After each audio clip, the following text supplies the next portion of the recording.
प्रभु जी कैसे हैं? सब ठीक ठाक हैं तो? प्रभु का नाम ले रहे हैं तो प्रभु का नाम लेते रहिए, सब ठीक हो जाएगा। प्रभु जी आज हम लोग बात करेंगे अनुलोम विलोम और भस्त्रिका का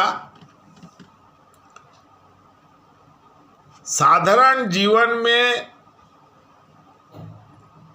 क्या महत्ता है, हमें ये करने से हमें क्या लाभ होता है। ऐसा क्या है कि ये करने से जो साधक होता है उसका शरीर स्वस्थ रहता है, और यह आध्यात्मिक लोगों के लिए भी क्यों जरूरी है।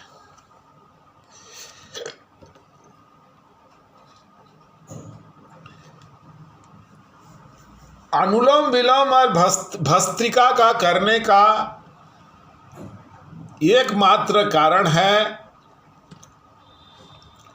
ऊर्जाओं का सही से वितरण।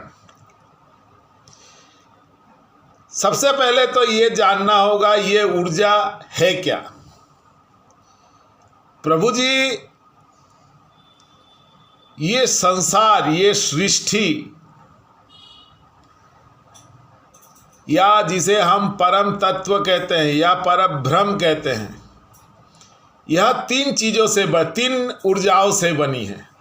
नेगेटिव ऊर्जा, पॉजिटिव ऊर्जा और न्यूट्रल ऊर्जा।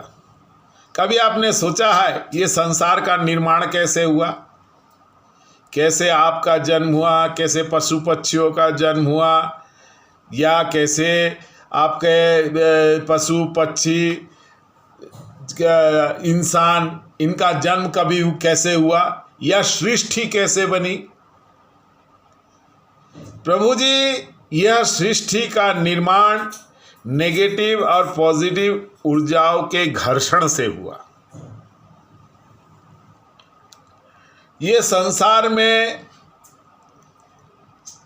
तीन ऊर्जाएं हैं, नेगेटिव ऊर्जा, पॉजिटिव ऊर्जा और न्यूट्रल ऊर्जा।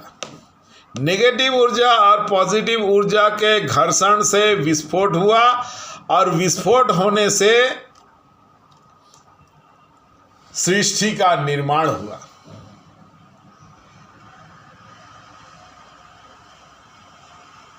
एक बच्चा भी जो पैदा होता है वह भी नेगेटिव और पॉजिटिव ऊर्जा के घर्षण के वजह से होता है। जब पशु पक्षी संभोग करते हैं उस समय मादाओं में या महिला के उनमें वाई जोन होता है, और पुरुषों में एक्स और वाई दोनों होता है। संभोग के दौरान जब पुरुष डिस्चार्ज करता है, स्त्री भी डिस्चार्ज करती है, और उनका वीर्य जब मिलता है तो उसमें यदि एक्स और एक्स होगा तो विस्फोट नहीं होगा, लेकिन जब एक्स और वाई डिस्चार्ज होगा तो नेगेटिव ऊर्जा और पॉजिटिव ऊर्जा में घर्षण होगा। वाई नेगेटिव ऊर्जा है और एक्स पॉजिटिव ऊर्जा है, बट नेचुरल दोनों में घर्षण होता है। घर्षण होने से विस्फोट होता है, और विस्फोट होने से बच्चे का जन्म होता है। ये दुनिया में हर चीज़ों का निर्माण नेगेटिव ऊर्जा और पॉजिटिव ऊर्जा के घर्षण से होता है। कोई भी ऐसा चीज़ नहीं है जो घर्षण से पैदा नहीं होता। अब बात आता है ये ऊर्जा साधकों के शरीर में रहता है। जब साधारण इंसान जो होता है वह जब खाना खाता है तो खाना खाने से क्या मिलता है? खाना खाने से ऊर्जा मिलता है। अब वो ऊर्जा कहाँ जाती है? वह ऊर्जा 114 चक्रों में जाके स्टोर हो जाती है, और वह 114 चक्रों से 72,000 नाड़ियों से होते हुए ईड़ा, पिंगला और सुषुम्ना में फ्लो होता है, जिससे शरीर पशु पक्षी या इंसानों का चलता है। अब बात आता है अनुलोम विलोम करने से क्या होता है। अनुलोम विलोम करने से जो शरीर है, शरीर की जितनी नाड़ियां हैं वह सब साफ होती हैं। तो जब साधारण इंसान खाता है और उसका एनर्जी यदि स्मूथली फ्लो करेगा तो आदमी सही रहेगा, और यदि वह स्मूथली फ्लो नहीं करेगा तो वह शारीरिक रूप से अस्वस्थ हो जाएगा। इसी कारण से बोला जाता है, ये एक्चुअली सर्किट है। 114 चक्र होते हैं, शरीर में 114 चक्र होते हैं, और वहाँ नाड़ियों के जॉइंट में होता है। जब हम लोग खाते हैं वह एनर्जी जाके उन चक्रों में स्टोर होता है, और वह 72,000 नाड़ियों से होते हुए, ईड़ा पिंगला से होते हुए, सुषुम्ना से होते हुए वह ऊपर चली जाती है। यह तो साधारण ऊर्जा है, इसे हम प्राण ऊर्जा कहते हैं। परंतु जब साधक ध्यान करता है या प्राणायाम करता है या फिर मान लीजिए भक्ति करता है या मंत्रों का जाप करता है, तो इनके शरीर में वो ऊर्जाएं आती हैं।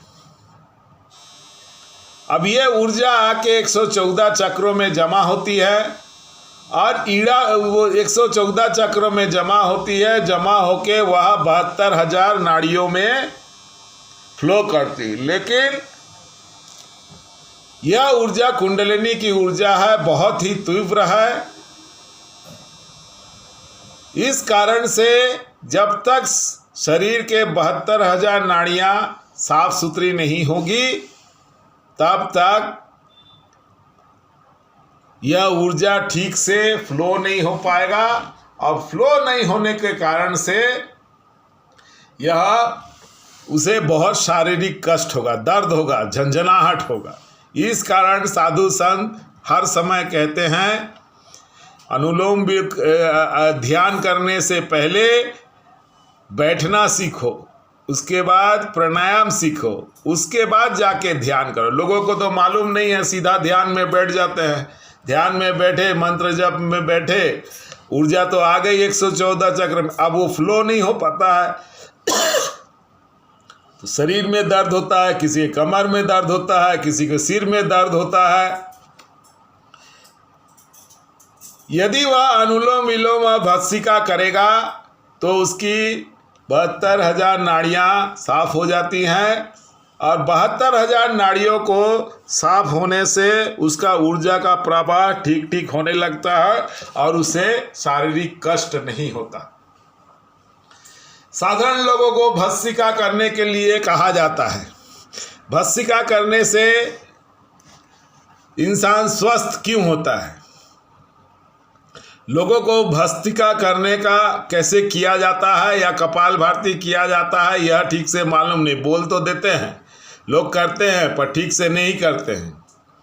इन क्रियाओं में श्वास को लेके छोड़ा जाता है, और वह मूलाधार में छोड़ा जाता है। मूलाधार में जब जाके श्वास हिट करता है तो वहाँ पे मूलाधार में कुंडलिनी है, उसकी ऊर्जा ऊपर चढ़ती है, और जब वह ऊपर चढ़ती है, आस्ते आस्ते आस्ते ऊपर चढ़ती है, तो वह 114 चक्रों में जाके, जितने भी 7 चक्र हैं, 7 चक्रों में जाके उनको वह मजबूत करती है। मजबूत करने से वह इंसान स्वस्थ रहता है। शरीर का हर अंश का चक्र के साथ में रिलेशन है। जैसे एसिडिटी ज़्यादा होता है या डाइजेशन नहीं होता है, उसका मणिपुर चक्र से है। या हार्ट का प्रॉब्लम है, लंग्स का प्रॉब्लम है, उसका हार्ट चक्र से रिलेशन है। थ्रोट में कोई प्रॉब्लम है, उसका थ्रोट चक्र से है। कोई न्यूरो का प्रॉब्लम है, वह आज्ञा चक्र से है। भस्त्रिका करने से यह ऊर्जा ऊपर चढ़ती है और उस चक्र को मजबूत करने से उसके जो भी ऑर्गन्स हैं वो ठीक रहते हैं। हम लोग कोई भी बीमार पड़ते हैं तो दवाई देते हैं। अब दवाई में है क्या? दवाई तो एक तत्व है और उसमें उस रोग को ठीक करने के लिए ऊर्जा होता है। इस कारण जब दवाई खाता है इंसान ठीक हो जाता है। योग शास्त्र में श्वासों के द्वारा मूलाधार को हिट करके ऊर्जा को ऊपर उठाया जाता है और सातों चक्रों को मजबूत किया जाता है, जिससे आदमी स्वस्थ रहता है और उसका जीवन यापन ठीक होता है, वह रोग मुक्त होता है, उसका लाइफ भी ज़्यादा बढ़ता है। इन चीज़ों को हमारे ऋषि मुनियों ने बहुत पहले खोज लिया था और हम लोग को बताया। हम लोग को मालूम नहीं है। साधारणतः आप देखेंगे ज़्यादातर लोग योग करते हैं लेकिन बोलते हैं ठीक नहीं हुए। योग करते हैं वो बात ठीक है, लेकिन योग ठीक से नहीं करते। अनुलोम विलोम करते हैं, अनुलोम विलोम भी ठीक से नहीं करते, जैसा करना चाहिए वैसा नहीं करते। इस कारण से वो योग करने के बाद भी वो स्वस्थ नहीं रहते। यदि इन क्रियाओं को ठीक से किया गया तो चक्र मजबूत होते हैं, बहुत सारी समस्याओं से आदमी को निजात मिलता है। इस कारण कहा जाता है, चाहे साधारण इंसान हो चाहे आध्यात्मिक मार्ग में हो, अनुलोम विलोम और भस्त्रिका जरूर करना चाहिए, प्राणायाम भी करना चाहिए। इससे क्या होता है, 72,500 नाड़ियाँ शुद्ध हो जाती हैं और जब ऊर्जा का प्रवाह होता है वह इजीली होता है और साधक को कोई भी कष्ट नहीं होता। प्रभु जी आज के लिए बस इतना ही। आशा करता हूँ मैंने इस बात को आपको ठीक ठीक समझा दिया। मेरे चैनल को लाइक कर दीजिएगा, सब्सक्राइब कर दीजिएगा, शेयर कर दीजिएगा और कोई भी प्रॉब्लम हो तो कमेंट ज़रूर करिएगा। मैंने बहुत लोगों को रास्ते बताए हैं।